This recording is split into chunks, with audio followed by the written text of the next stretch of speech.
جن کو کہتے ہیں وہ حصے جن کو اللہ نے بیان کیا ہے، جن کو ماں ہے، بیٹا ہے، یہ سب چیزیں، یہ سب لوگ راضی ہو گئے دینے کے لیے، یہ سب لوگ اوکے بول دیے تو اب دے سکتے ہیں، ورنہ دینے کی اجازت نہیں ہے۔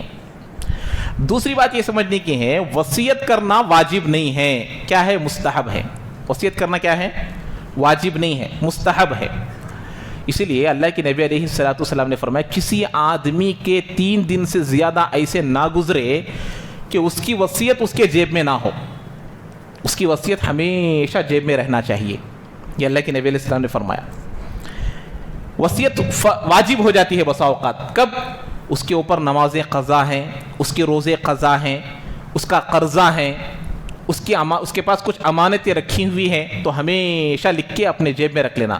آدمی کب کیسے موت آتی معلوم نہیں، تو ان تمام چیزوں کے بارے میں بیان کیا گیا کہ اس کی وصیت ہمیشہ کہاں رہنا؟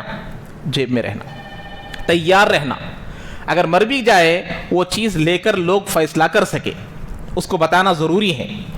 تو اسی لیے ہمیشہ اس چیز کو، وصیت نامہ کو، فرض نہیں ہے، واجب نہیں ہے، لیکن بعض دفعہ واجب ہو جاتا ہے۔ قرضہ ہے، قرضے کی ادائیگی کی وصیت کر کر مرنا، نمازیں باقی ہیں، نمازیں میرے نمازوں کے بدلے میں فدیہ دیو بول کے مرنا، روزے باقی ہیں، روزوں کا فدیہ دیو بول کے مرنا، امانتیں ہیں، امانتیں دیو بولنا۔ تو اسی لیے بولنے کا وقت ملتا ہے کیا ہر ایک کو؟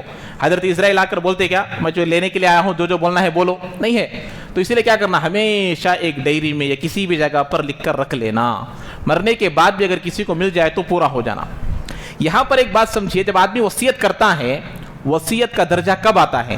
جب آدمی مر جاتا ہے تو پہلے اس کے جنازے کے لیے، تدفین کے لیے، کفن کے لیے، جنازے میں جو خرچہ آئے گا پہلے اس مال کو نکالا جائے گا، پورے پراپرٹی میں سے پہلے اس کو نکالا جائے گا۔ اب وہ لینے کے بعد دوسرا درجہ قرضے کا آتا ہے، قرضہ ہے تو قرضہ دو۔ آج اللہ معاف کرے قرضہ لے کر لوگ چوروں کی طرح چپ ہو جاتے ہیں، قرضہ لے کر لوگ چوروں کی طرح چپ ہو جاتے ہیں، حالانکہ شریعت میں یہ تعلیم دی گئی، قرضہ لینے والا بولے لوگوں کے پاس کہ بھائی میں فلاں عبدالستار صاحب کے پاس 1 لاکھ روپے لیا ہوں، فلاں صاحب کے پاس میں 50,000 روپے لیا ہوں، لیکن آج معاملہ الٹا ہو گیا، دینے والا بولنے کو پھرتا، بھائی میں اسے 1 لاکھ روپے دیا ہوں، میں اسے 50,000 دیا ہوں، میں اسے 60,000 روپے دیا ہوں۔ اس سے کیا ہوا؟ شریعت کا حکم بدل گیا۔ حکم کیا ہوگا؟ لینے والا بولنا، تاکہ مر بھی جائے تو کوئی دوسرا ادا کر سکے۔ اللہ کے نبی علیہ السلام جس پر قرضہ ہوتا تھا جنازے کی نماز نہیں پڑھاتے تھے، چلے جاتے تھے، کوئی دوسرے پڑھاؤ۔ قرضہ اتنا بڑا ادا نہ کرنا بہت بڑا گناہ ہے۔ ایک صحابی اللہ کے نبی علیہ السلام کے پاس کہنے لگے، ارأیت ان قتلت فی سبیل اللہ اتکفر خطایا۔ اللہ کے نبی سے فرمایا، اللہ کے نبی میں میری پوری جان کو اللہ کے راستے میں فنا کر دوں، شہید ہو جاؤں تو کیا میرے پورے گناہ معاف ہو جائیں گے؟ اللہ کے نبی نے کہا نعم وانت، اللہ کے نبی علیہ السلام فرماتے ہیں تمہارے پورے گناہ معاف ہو جائیں گے، لیکن کب؟ وانت محتسب وانت صابر، تم ثواب کی امید رکھنے والے ہو، صبر کرنے والے ہو، مقبل آگے بڑھنے والے ہو، غیر مدبر پیچھے بھاگنے والوں میں سے نہ ہو۔ یہ تمام چیزیں ہو تو پورے گناہ معاف ہو جائیں گے، الا الدین، لیکن قرضہ معاف نہیں ہوگا۔ شہید جو اپنی پوری جان کو اللہ کے راستے میں قربان کر رہا ہے، ایسے شہید کی بھی کیا معاف نہیں ہوگا؟ قرضہ معاف نہیں ہوگا۔ تو اللہ کے نبی نے کہا اس بات سے بچنے کے لیے حدیثوں کی روشنی میں یہ باتیں بیان کی گئی ہے کہ دیکھو قرضہ لینے والا بولنا یہ کوئی گناہ کے لیے تو نہیں لیا آدمی، قرضہ لینا اور دینا دونوں عبادتیں ہیں۔ اچھی نیت سے لینا، اچھی نیت سے دینا عبادت ہے۔ جب تک وہ آدمی اس کا پیسہ اس کو ساتھ دیتا رہے گا، یہ نمازیں پڑھ رہا ہے، یہ روزے رکھ رہا ہے، یہ ثواب اس کو ملے گا کیونکہ عبادت ہے۔ لیکن دینے والا بھی سود کے ارادے سے دے رہا ہے، لینے والا بھی ڈبانے کی ارادے سے لے رہا ہے، تو دونوں گناہ کر رہے ہیں۔ لے ہی رہا ہے نہ دینے کے ارادے سے، لے ہی رہا ہے ڈبانے کے ارادے سے۔ قرضہ لینے والے آج ایسا جملہ بولتے ہیں، ان کو سب بھی تڑپانا، بولے صاحب لیا ہوا آدمی بول رہا ہے، ان کو سب بھی تڑپانا۔ کیا تڑپانا؟ جو بغیر سود کے دیا ہے، سود کا کوئی مطالبہ نہیں ہے، ساتھ دین دے بول کے دیا ہے، لیکن تڑپانا بولتا ہے۔ کتنا بڑا گناہ ہے! تو اسی لیے قرضہ لینا دینا، اس لیے فرماتے ہیں مرنے سے پہلے قرضے کی وصیت کر کر مرنا کہ بھئی دیکھو میرا یہ قرضہ ہے ادا کر دو. یہ بہت ضروری ہے. قرضے کے سلسلے میں آج بہت بے توجہی برتی جا رہی ہے. تو قرضہ لینا اچھی چیز ہے اور دینا بھی اچھی چیز ہے، لیکن دینے والا بغیر نفع کے، دل میں بھی ارادہ نہیں آنا دیتے اس ٹائم کہ آپ تو بھی 2000 بڑا دیتا کیا، کی یہ نیت آنا بھی حرام ہے. ہمارا ارادہ بھی نہیں، ہمارے دل میں بھی نہیں، ہمارے سوچ میں بھی نہیں، دینے والا خود اپنے دل سے، اپنے ارادے سے، اپنی سوچ سے بھئی تمہیں مجھے مدد کرے ہیں اس لیے میں 1-2-3 ہزار روپے میری مرضی سے دے رہا ہوں، اور آپ کے دل میں ایک بار بھی اس کا ارادہ نہ آیا ہو تو وہ لینا جائز ہے. ایک بار بھی ارادہ آ گیا ہو دینے کے وقت میں انہیں دیتے ٹائم بڑا دیتا کیا کی بولے بھی نہیں، کہاں ہے ارادہ، دل میں آیا ہے تو وہ سود ہے، حرام ہے، نہیں لے سکتا آدمی. ضرورت نہیں ہے میرے پیسے مجھے دے لو، یہ زائد پیسے تمہیں لے لو.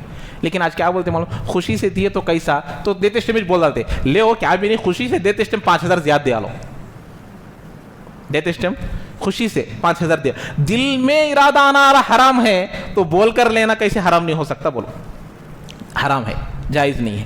پیسوں سے پیسوں کا فائدہ حرام ہے، نہیں لے سکتا آدمی، بہت بڑا گناہ ہے. امام ابو حنیفہ رحمۃ اللہ علیہ فرماتے ہیں اللہ تعالیٰ سود کے متعلق جتنا سخت وعید بولا ہے کسی کے لیے نہیں بولا. میرے ساتھ جنگ کرو بولا ہے سود لینے والوں کو، جنگ کے لیے تیار ہو جاؤ بولے. اللہ نماز چھوڑنے والوں کو بولا کیا جنگ کرو، زکوٰۃ نہیں دینے والوں کو نہیں، لیکن سود لینے والوں کو میرے ساتھ جنگ کرو بولے. کتنی بڑی سخت وعید ہے، تو اس لیے اس سے بچنا بہت ضروری ہے. تو یہ بات یہاں پر بتائی جا رہی ہے. اب یہاں پر دیکھیے باپ نے وصیت کر دی، باپ ایک بیٹے کو 1/3 میں سے بھی دینا بول دیا. تو اب جو وارثین ہیں، وارثین کا مطلب جن کو پراپرٹی میں حصہ اللہ نے متعین کر دیا، اب ان کو پوچھیں گے کہ بھئی دینا کہ نہیں دینا، باپ زیادہ دے بولے ہیں. اب انہوں تیار ہے تو دیتے، نہیں تو نہیں دیتے. ایک دوسری بات یہ ہے وارثین نابالغ ہے، بالغ نہیں ہے. تو اب بالغین جتنی اجازت دیتے کہ اتنا اجازت، ان کا حصہ چھوڑنے تیار ہے تو اجازت، نہیں تو نہیں. نابالغ کی اجازت نہیں ہے، ان کا اعتبار نہیں ہوگا، وہ بڑے ہونے کے بعد ان کا حصہ ان کو مل جائے گا. تو باپ، مرے ہوئے باپ کی وصیت کو نافذ کرنے کے لیے 1/3 میں سے بالغ ہونا ضروری، عاقل ہونا ضروری، ورنہ وہ نافذ نہیں ہو سکتی. ایک تو یہ بات ہوئی.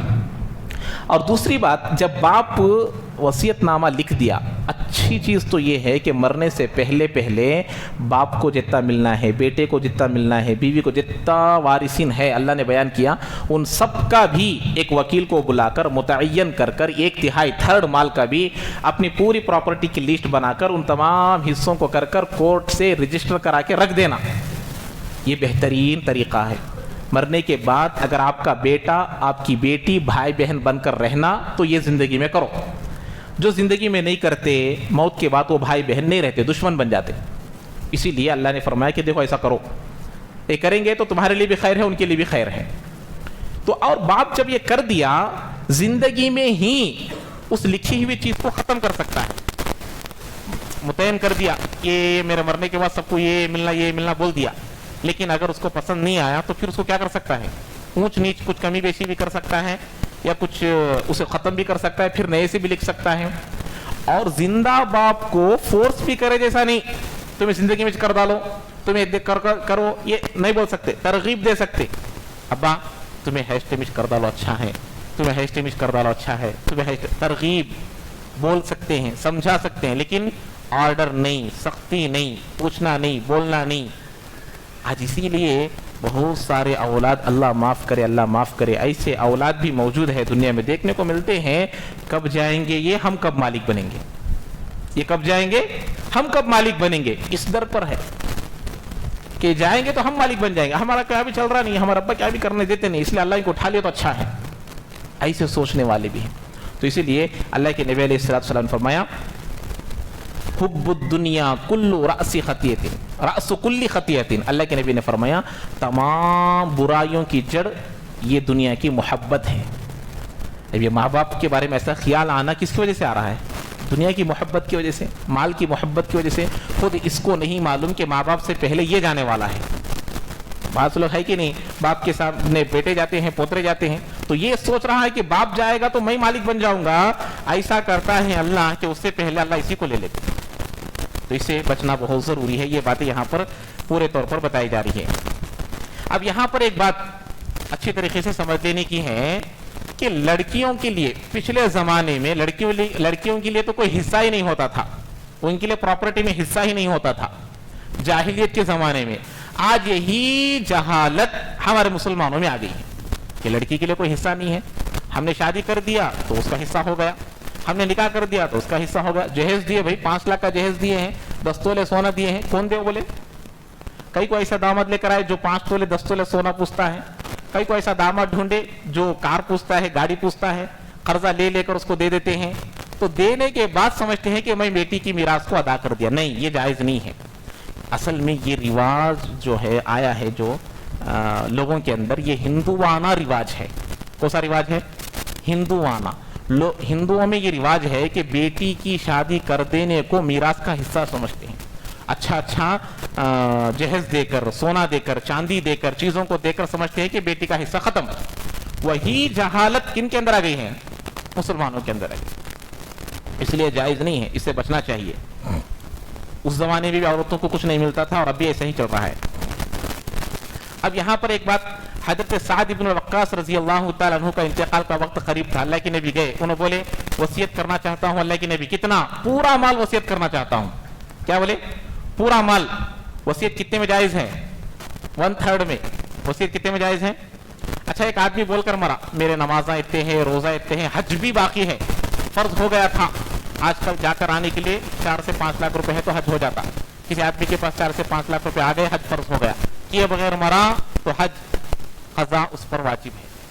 حج کی قضا اس پر واجب ہے, مرنے کے بعد وصیت کر مرنا. ایک آدمی مالدار ہو گیا پھر غریب ہو گیا. یہ مسئلہ اچھا سمجھیے. ایک آدمی مالدار ہے, 10 لاکھ روپے 5 لاکھ روپے اس کے پاس حج کرنے کی طاقت ہے, پھر غریب ہو گیا تو بھی حج اس کے اوپر ساقط نہیں ہوتا. اس کے اوپر حج کرنا ضروری ہے. اس کی مثال ایسی سمجھیے جیسے ایک آدمی ظہر کی نماز کا وقت داخل ہوا, نہیں پڑھ لیا, عصر کا وقت آ گیا, تو اب وہ نماز قضا باقی ہے نہیں ہے. ایسے ہی جب آدمی مالدار بن جاتا ہے تو حج فرض ہو گیا, غریب ہو گیا, مال ختم ہو گیا تو اب حج ساقط نہیں ہوتا. جیسے ظہر کی نماز ساقط نہیں ہوتی ایسے ہی حج بھی ساقط نہیں ہوتا.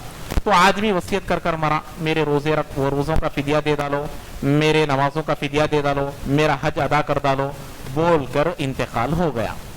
اب اس کے جو مال چھوڑا ہے اس میں سے 1/3 میں سے یہ پورے کام نہیں ہوتے ہیں.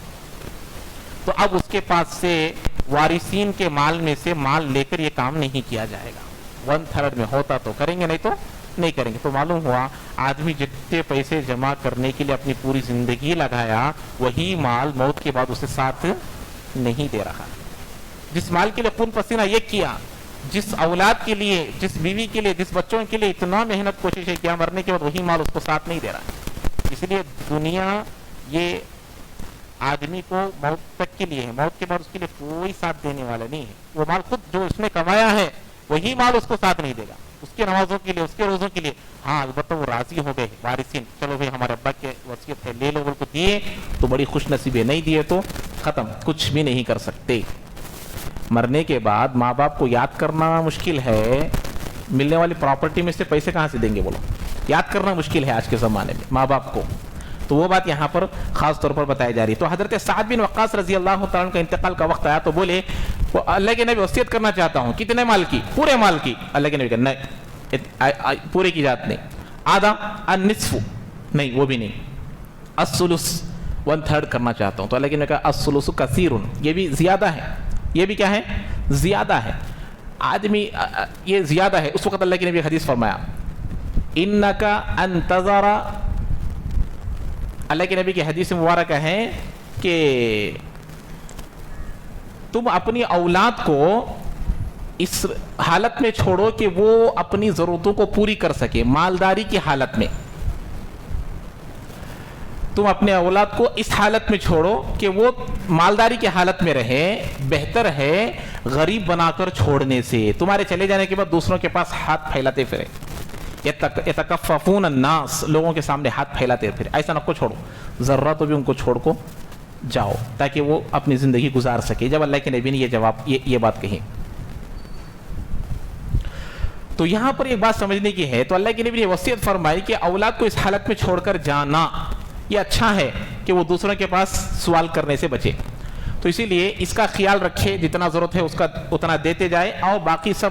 اب آخر میں بعض لوگ کیا کرتے معلوم، موت کے وقت بھی دکھاوے کا امکان آ جاتا بسا اوقات.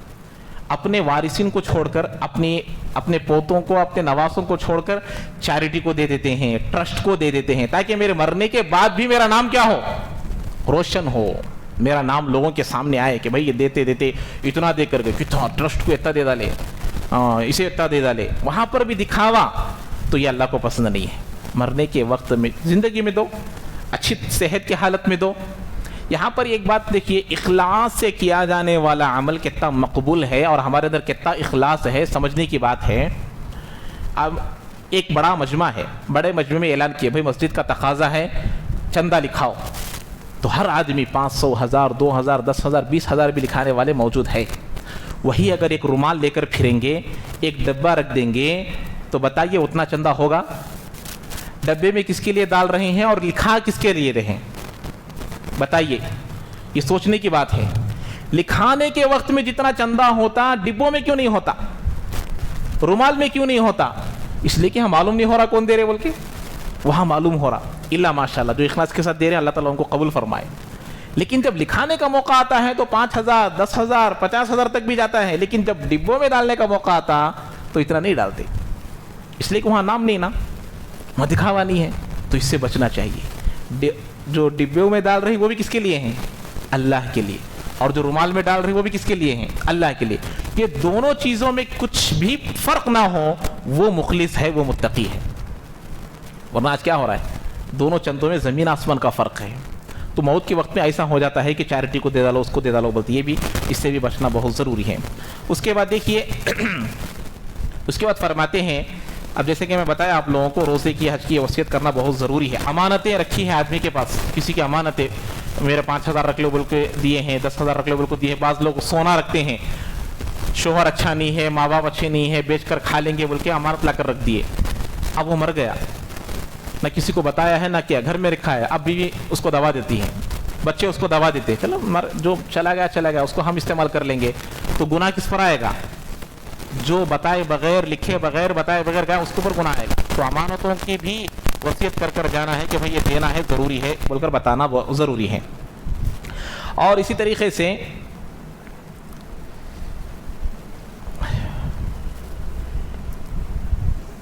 یہاں پر آخر میں ایک بات بتائی گئی تھی، فمن خاف من موص جنفا او اثما فاصلح بینہم. جو کوئی مرنے کے وقت میں اگر وصیت کرنے میں اونچ نیچ کر بڑا فرق کر دیا، تو وہ لوگ جو موت کے وقت حاضر تھے اس میں کچھ کمی بیشی کر دیے، یا اپنے وارثین، ان کے وارثین کو بٹھا کر، دیکھو تمہارے باپ غلط کام صحیح کر گئے، اور سننے والے اس میں اونچ نیچ کر دیے تو گنہگار ہوں گے. باپ برابر کر گیا تھا، لیکن موت کے وقت سننے والوں نے اس کو صحیح سن کر پیش کرتے اس ٹائم کیا کر دیے، چینج کر دیے، تحریف کر دیے، تو گنہگار ہوں گے وہ لوگ. مرنے والے کے لیے کوئی گناہ نہیں، لیکن مرنے والا اونچ نیچ کر گیا، بہت ڈیفرنٹ کر چلا گیا، تو اب ان کے لیے حق ہے جو مرنے کے وقت سامنے تھے، پہلے دیکھنا وارثین ماننے کے موڈ میں ہے نہیں ہے. اگر وہ لوگ ماننے کے موڈ میں نہیں ہے، سننے کے موڈ میں نہیں ہے، تو انہوں خود کیا کر ڈالنا، شریعت کے موافق سیٹ کر دے ڈالنا. مانتے بولے تو بٹھا کر سمجھانا، دیکھو تمہارے ابا غلط کام کرے ہیں، تمہیں صحیح کر لو، تو کوئی گناہ نہیں. اس کو کیا بولتے ہیں؟ الصلح. یہی بتاتے ہیں اللہ تبارک و تعالی، فاصلح بینہم فلا اثم علیہ. اس کے اوپر کوئی گناہ نہیں. صلح کہتے ہیں جوڑنے کو، دو فریق کے درمیان جھگڑا ہو رہا تو ان کو جوڑنا، ان کو برابری کرنا، ملا دینا، اس کی بڑی اہمیت ہے شریعت میں. اسی لیے ایسے جگہوں میں جھوٹ کی بھی اجازت دی گئی ہے. کس کی اجازت دی گئی ہے؟ جھوٹ کی بھی اجازت دی گئی ہے. دو آدمیوں میں نفرت ہے، اب ان کے دونوں میں صلح کرنے کے لیے ایک آدمی اس کے پاس گیا پہلے، بھائی انہیں بولتا بھائی کل ہمارے لڑائی ہو گئے، ایسا ہوا ویسا، انہیں ایسا بولا میں ایسا بولا، ہو کیا؟ اب بیچ میں اس کے پاس جا کو آیا، بڑا افسوس کرتا ہے انہیں، کہیں کو تو تم نے ایسا ساتھ کرا ہے کہ بول کو بڑا افسوس کرتا ہے، درد ہوتا ہے اس کے دل میں، حالانکہ گالیاں دے کر بھیجا ہے. اب اس کے پاس آ کر ایسا بولا، اب اس کا دل کیا ہو جاتا؟ نرم ہو جاتا. اب پھر اس کے پاس آیا، بھائی انہیں بھی بڑا افسوس کرتا ہے، بھائی کئی کو تو لڑائیں کرے کہ بول کو. اب دونوں کے دل کیا ہو گئے؟ نرم ہو گئے, دوسرے دن مسجد کو آئے تو سلام کرتے. تو یہ لیس الکذاب الذی یصلح بین الناس, لوگوں کے درمیان صلح کرنے والا جھوٹا نہیں, جھوٹ بولے گا تو بھی جھوٹا نہیں. وَيَقُولُ خَيْرًا فَيَنْمِي خَيْرًا, وہ خیر ہی بول رہا ہے اور خیر کو ہی پھیلا رہا ہے. ایک یہ دو لوگوں کے درمیان, دو جماعتوں کے درمیان, دو کمیونٹی کے درمیان جھوٹ بول کر ان کو ملا سکتے ہیں. دوسرا ہے میاں بیوی, شوہر اپنی بیوی کے سامنے جھوٹ بول سکتا ہے. کیسے کاموں میں؟ اس کا دل خوش کرنے کے لیے, جائز کاموں میں, اچھے کاموں میں. آپ کو ایک چیز لا کر دیے, اب وہ چیز تمہیں پوچھنا پہلے یہ کتنا بولو جی بول کو, تمہیں لائے ہیں 100 روپے کی, اب وہ بیوی بول دی 300 کریں گا, اسے خوش ہو گیا وہ دیکھ کر. اب 100 بولے تو ان کو کم دکھتا, اب انہوں نے خود پہلے کیا بول ڈالے, 300 بول ڈالے. تو ہاں جی 300 کا جی کر دو, خوش آ رہے میرے شوہر 300 کی چیز لے کر آئے, 1 تولے کی انگوٹھی لے کر آئے, یہ 2 تولے کی رہنگی جی ہے کہ تو ہاؤ جی 2 تولے کی کر دو. تو بیوی کا دل خوش کرنے کے لیے. ایسے ہی میاں بیوی میں انبن ہوتی ہے تو بسا اوقات جھوٹ بول کر اس کے دل کو راضی کر سکتے ہیں.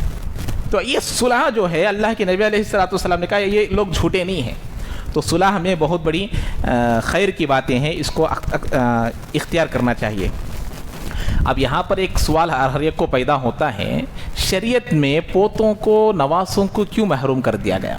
یہ سوال ہر ایک کے اندر, اچھے پڑھے لکھوں کے اندر, دنیاوی پڑھی ایڈوکیٹ ہو جاتے ہیں, ڈاکٹر ہو جاتے ہیں, سائنس میں زیادہ پڑھے لکھے ہوتے ہیں, دنیاوی پڑھی اچھے ڈگریاں حاصل کر لیتے, لیکن شریعت نے کیوں ایسا کیا یہ آج تک مجھے سمجھ میں نہیں آیا.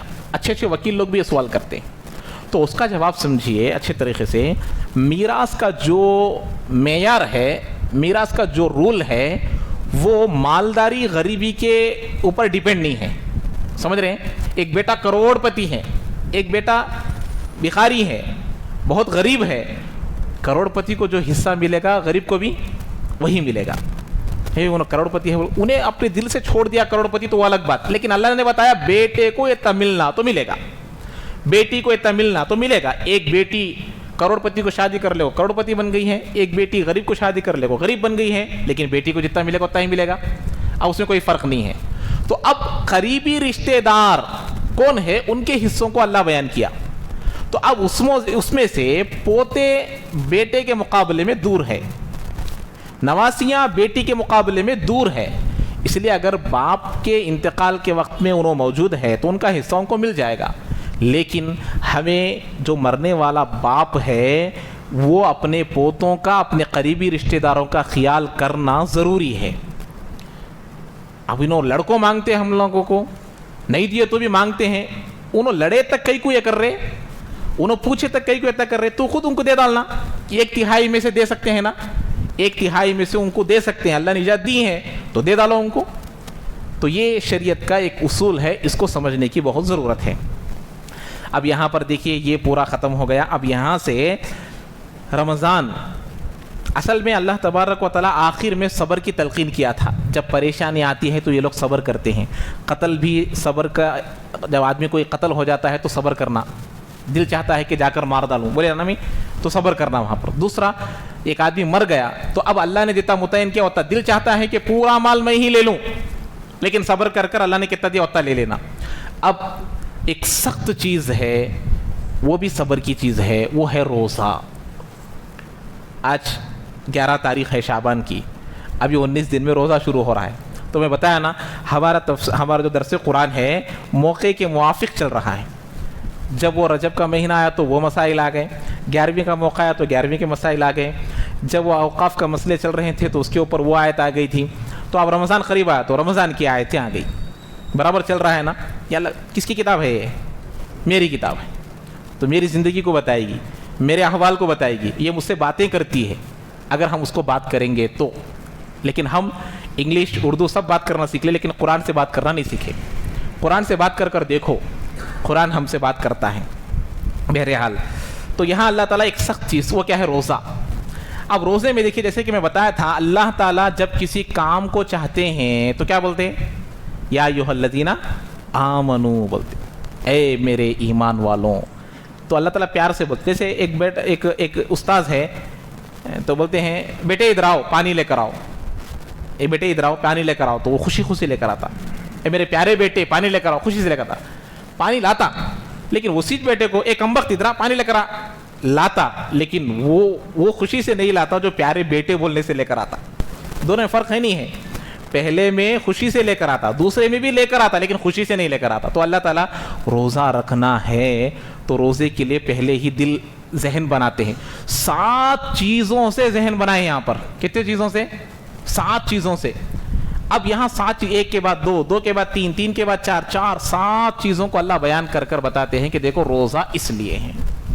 روزے کے لیے ذہن سازی بولتے ہیں اس کو. کیا بولتے ہیں؟ ترغیب دینا. اب وہ یہاں پر بیان کیا جا رہا. اچھا, ایک فارمولے کو سمجھیے. انسان میں 2 چیزیں ایسی ہیں جس سے آدمی اکثر جہنم میں جاتے ہیں. کتنے چیزیں؟ 2 چیزیں. ایک ہے شہوت, دوسرا ہے غصہ. کون سا غصہ؟ غصہ اور شہوت, یہ 2 چیزیں. یہ 2 چیزوں کو غذا ملتی ہے باہر سے. ایک اندر ہے, ایک باہر ہے. نفس اور شیطان. نفس اور شیطان کی غذا شہوت اور غصہ ہے. ان کو کھانا کیا ہے؟ ہمارا کھانا کیا ہے؟ کھانا ہے, روٹی ہے, بریانی ہے, گوشت ہے. لیکن نفس اور شیطان کی غذا کیا ہے؟ شہوت اور غصہ. یہ 2 چیزیں سے ان کو کیا ملتی ہے؟ طاقت ملتی ہے. اس سے آدمی کیا کرتا سمجھ میں نہیں آتا. اور ان کو غذا ملتی ہے ان 2 چیزوں سے. اسی لیے بعض کتابوں میں لکھا ہے نفس اور شیطان دونوں جڑوا بھائی ہیں. کتابوں میں لکھا ہے نفس اور شیطان کیا ہے؟ نفس اندر رہتا, شیطان باہر رہتا. لیکن اللہ کا بڑا رحم کرم ہے, اللہ نے اس کے مقابلے میں ایک چیز بنائی, روح اور فرشتے. کیا ہے؟ روح. نفس کے مقابلے میں روح, شیطان کے مقابلے میں فرشتے. ان کی غذا کیا؟ ان کی غذا ہے روزہ اور عبادتیں. روزہ اور عبادتیں. جب یہ غالب آ جاتا تو نفس کمزور پڑ جاتا. جب یہ غالب آ جاتا تو شیطان کمزور پڑ جاتا. اسی لیے رمضان میں شیطان کو کیا کر دیتے؟ قید کر دیتے. شیطان کا نہیں چلتا. اچھے لوگ نماز کو آتے, اچھے لوگ روزہ رکھتے. تو روح اور فرشتوں کی غذا ہے روزہ اور اللہ کی عبادتیں, اللہ کی فرما برداری. تو ہمارا نفس اتنا موٹا ہو گیا, اتنا موٹا ہو گیا, اتنا موٹا ہو گیا کہ خود آدمی چاہتے ہوئے بھی اس کو کنٹرول نہیں کر سکتا, غصہ آنے پر بھی, شہوت آنے پر بھی. تو یہ روزہ ان چیزوں کو روکتا ہے. اسی لیے اللہ کے نبی علیہ الصلوۃ والسلام نے ایک مرتبہ نوجوان صحابہ سے فرمایا, یا ایھا الشباب. شباب کہتے ہیں نوجوانوں کی جماعت کو. اب یہاں جتنے بھی جماعت ہے پورے نوجوانوں کی ہے کیا؟ اس میں آفٹر کیا بولتے ہیں, اباؤٹ 50 بھی ہے, 60 بھی ہے, 70 بھی ہے. تو ان کو شباب نہیں بول سکتے. شباب کس کو بولتے ہیں؟ جو شادی کے عمر کے ہو, ایک ہی لیول کے ہو. اللہ کے نبی نے ان سے کہا ایک مرتبہ, یا ایھا الشباب, اے نوجوانوں کی جماعت. اس میں ایک بھی بوڑھا نہیں تھا, سب نوجوان. اللہ کے نبی نے کہا, یا ایھا الشباب من استطاع منکم الباءۃ فلیتزوج. تم میں سے جس کو نکاح کی طاقت ہے وہ نکاح کرے. اللہ کے نبی نے عورتوں سے نہیں کہا کہ تم میں جس کو طاقت ہے وہ نکاح کرو. بولے ہیں کیا؟ آج ہمارا الٹا ہے معاملہ. لڑکی کی شادی ہے, لڑکی کی شادی ہے, لڑکی کی شادی ہے, مسجدوں میں اعلان, مدرسوں میں اعلان, باہر اعلان. جتنے بھی عورتیں مانگنے آتے کیا بولتے ہیں؟ بیٹے کا نکاح ہے دو. بولتے کیا بولتے ہیں؟ بیٹی کا نکاح ہے دو, بیٹی کا نکاح ہے دو, بیٹی کا نکاح ہے دو. مہر کس کے ذمے؟ مہر کس کے ذمے؟ ارے بولو بھائی, کوئی دیے نہیں مہر. مہر کس کے ذمے ہے؟ لڑکے کے ذمے. اور ولیمہ کس کے ذمے ہے؟ لڑکے کے ذمے. بیوی کو کپڑے کون لانا؟ شوہر لانا. سب ذمہ داری کس کے اوپر ہے؟ شوہر کے اوپر ہے. نفقہ اس کے اوپر, کھانا اس کے اوپر, پینا سب اس کے اوپر. اس لیے اللہ کے نبی نے کہا جس کو شادی کرنے کی طاقت ہے, نکاح کرنے وہ نکاح کرے. اس کے بعد کا جملہ وہاں نہیں ہے, ہمیں بڑھا لینا. اے نوجوانوں, اے بیوقوفوں, اے نادانوں, جس کے اندر شادی کی طاقت نہیں ہے وہ شادی کر کر لڑکیوں کی زندگیوں کو برباد نہ کرو. آج جتنے نکاحیں برباد ہو رہے ہیں, طلاق کے, خلا کے, یہ سوسائڈ کے اور خودکشی کرنے کی, یہ سب چیزیں نکاح پر طاقت نہ رکھنے کے باوجود نکاح کرنے کی وجہ سے. اسی وجہ سے تمام چیزیں پیش آ رہی ہیں. اللہ کے نبی نے کہا کہ دیکھو طاقت ہے تو کرو, نہیں ہے تو کیا کرنا. آگے اللہ کے نبی نے فرمایا فَإِن لَمْ يَسْتَطِعْ فَعَلَيْهِ بِالصَّوْمِ. اگر تمہارے اندر ایک عورت کو سنبھالنے کی طاقت نہیں ہے نکاح کر کر, تو مسلسل روزے رکھو. 1-2 روزوں سے کیا بھی نہیں ہوتا, مسلسل روزوں پر روزہ, روزوں پر روزہ, روزوں پر روزہ رکھو تو تمہارے اندر جو شہوت جو سیکشل فیلنگز آئے گی وہ کیا ہو جائے گی؟ دب جائے گی، ورنہ پھر گناہ ہوگا. تو اللہ کی نبی نے یہ بتایا ہے. تو اسی لیے آج ہمارا معاملہ الٹا ہو گیا، اب پوری ذمہ داریاں لڑکی کے اوپر، اسی لیے نکاح مہنگے ہو گئے، نکاح مشکل ہو گیا، نکاح پریشانی کا سبب ہو گیا. بیٹی پیدا ہوتے ہی ابو جمع کرو، مال جمع کرو، سونا جمع کرو، پیدا ہوتے ہی سونا جمع کرتے ہیں، 10 تولے 20 تولے 30 تولے، آدھا کلو 1 کلو نکاحوں میں دے رہے ہیں. تو اس لیے بیٹی کے پیدا ہونے کو منحوس سمجھا جا رہا ہے، حالانکہ بیٹی اللہ کی رحمت ہے.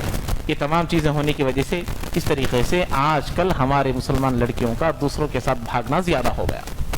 اسی وجہ سے نکاح مشکل ہوگا. نکاح آسان چیز ہے، اس کو مشکل کہتے ہیں. جہاں نکاح آسان وہاں زنا مشکل ہوگا، جہاں نکاح مشکل ہوگا زنا آسان ہو جائے گا. آج زنا آسان ہے نہیں ہے، کسی کو مشکل نہیں، جب چاہے جیسے چاہے جہاں چاہے جیسے کہو بھی کر سکتے ہیں.